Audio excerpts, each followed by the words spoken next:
Je plaisante. Tu as eu peur, hein? Je te comprends. Parce qu'en quelques secondes, les choses qui te semblaient urgentes le sont devenues beaucoup moins. Et celles que tu remettais toujours à plus tard sont soudainement devenues urgentes. C'est étrange, hein? Il suffit parfois d'imaginer notre propre mort pour enfin regarder notre vie en face. Parce que la mort a un effet étonnant. Elle ne crée pas les regrets, elle les révèle. Et si je te disais que tu as peur de rater une vie que tu n'as peut-être jamais choisie, tu doutes, je sais. Alors laisse-moi te le prouver en trois parties. Et tu comprendras pourquoi avoir peur de rater sa vie n'a peut-être aucun sens. Es-tu la même personne qu'il y a 10 ans? Probablement pas. Alors pourquoi continues-tu à poursuivre les mêmes rêves? Hmm? Depuis que tu es enfant, on te dit ce qu'est une belle vie. Avoir beaucoup d'argent, avoir une bonne famille, avoir une grande maison. Mais qui a décidé que cela soit aussi ta définition du bonheur? Hmm? Dis-moi. Si tout le monde disait que le succès consistait à être boulanger, combien d'entre nous passeraient leur vie à faire du pain sans même se demander si elles aiment vraiment ça? Voilà le problème. On passe beaucoup de temps à apprendre à connaître le monde, mais très peu à apprendre à nous connaître nous-mêmes. Et pourtant, tu ne peux pas construire une vie qui te ressemble si tu ignores qui tu es. Beaucoup pensent que se connaître consiste à lire des dizaines de livres, à regarder des centaines de vidéos, à accumuler toujours plus de connaissances. Mais laisse-moi te prouver que c'est faux.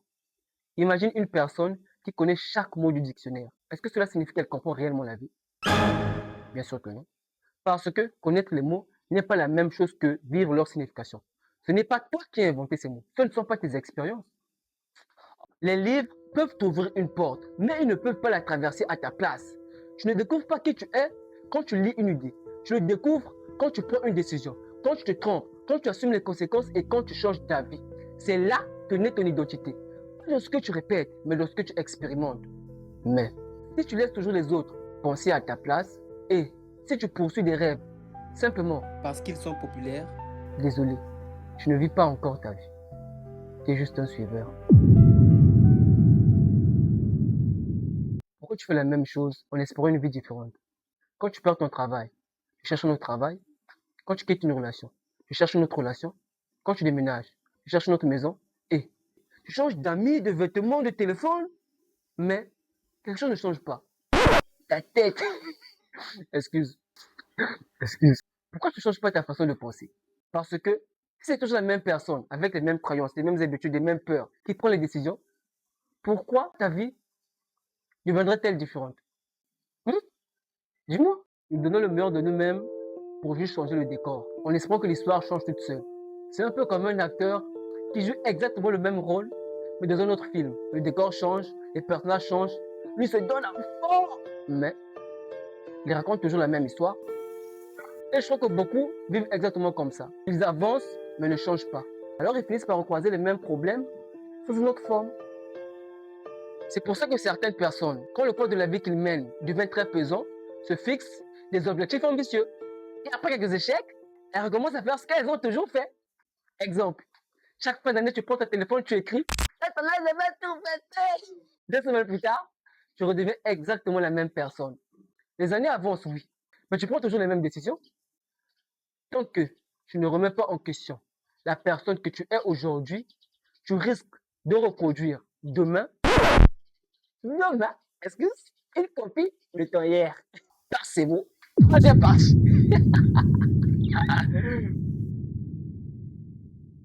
Laisse-moi te poser une dernière question. Pourquoi veux-tu autant réussir? Ne réponds pas tout de suite, réfléchis. Pourquoi? Pour gagner beaucoup d'argent? Pour rendre tes parents fiers? Pour prouver à tous ceux qui ont douté de toi qu'ils avaient tort? Ou parce que tu penses qu'une vie ordinaire n'est pas une vie réussie? Hmm? Dis-moi. Je crois que beaucoup d'entre nous poursuivent des rêves qui ne leur appartiennent même pas. Pas parce qu'ils les désirent, mais parce qu'ils veulent être regardés, admirés, validés. Et c'est là que commence le piège.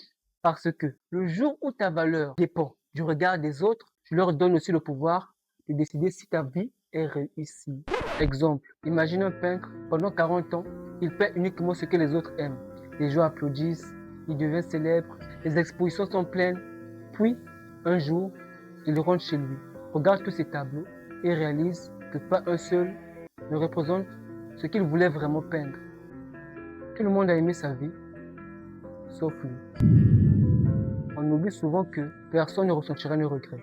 Personne ne mourra à notre place.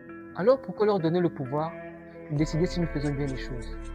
Tu n'es pas là pour répondre aux attentes des autres. Tu es là pour combler les tiennes. Aujourd'hui, dis que tu es talentueux. Demain, il fait plus aussi bien qu'avant. Ah. Si tu doutes encore, voilà un autre exemple. En 2021, mes amis sont partis en France. Et je me souviens exactement de ce que j'avais ressenti. J'avais l'impression de rater ma vie. Pourtant, eux, ils vivaient la leur. Et moi, j'ai abandonné la mienne, tout simplement pour leur prouver que je pouvais réussir moi aussi. Et un soir, une pensée m'a traversé l'esprit. Et si je mourais aujourd'hui? J'aurais passé ma vie à essayer de prouver à des gens que je ne suis pas un raté, alors qu'ils vivaient simplement leur vie. Quand j'ai compris ça, j'avais la haine. Malheureusement, je crois que beaucoup de gens mourront ainsi, acclamés, respectés, enviés, sans avoir vécu la vie qu'ils voulaient vraiment. Alors la vraie question n'est peut-être pas est-ce que les autres reconnaîtront ma vie, mais plutôt est-ce que moi, je la reconnaîtrai encore. Revenons au début. Quand je t'ai dit qu'il te restait qu'une semaine à vivre, et que pendant quelques secondes, tu as peut-être pensé à toutes les choses que tu n'aurais jamais le temps de faire, à tous les rêves que tu n'aurais jamais le temps de réaliser. Mais, et si ce n'était pas ça ton plus grand regret? Ton plus grand regret ne serait peut-être pas de mourir avant d'avoir tout accompli. Ton plus grand regret serait peut-être de réaliser à la toute fin que tu as passé ta vie à avoir peur de rater une vie que les autres ont choisi pour toi. parce qu'au fond, la mort ne nous fait pas peur. Car on sait tous qu'on va mourir un jour. Ce qui nous fait peut-être peur, c'est de réaliser qu'on a peur qu'on puisse dire de nous, après notre mort, ah, il a raté sa vie. Hein. Et ce qui est drôle et étrange, c'est que quand quelqu'un meurt, on lui souhaite de reposer en paix. Comme si, toute sa vie, il n'avait jamais trouvé cette paix. Alors aujourd'hui, n'aie pas peur de rater ta vie. Aie plutôt peur de passer à côté de la tienne.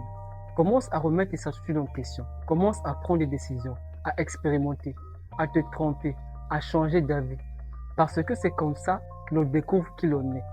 Et quand tu découvriras enfin la vie qui te ressemble, tu n'auras plus besoin de te demander si tu es en train de réussir ta vie. Parce que tu sauras enfin que tu es en train de la vivre.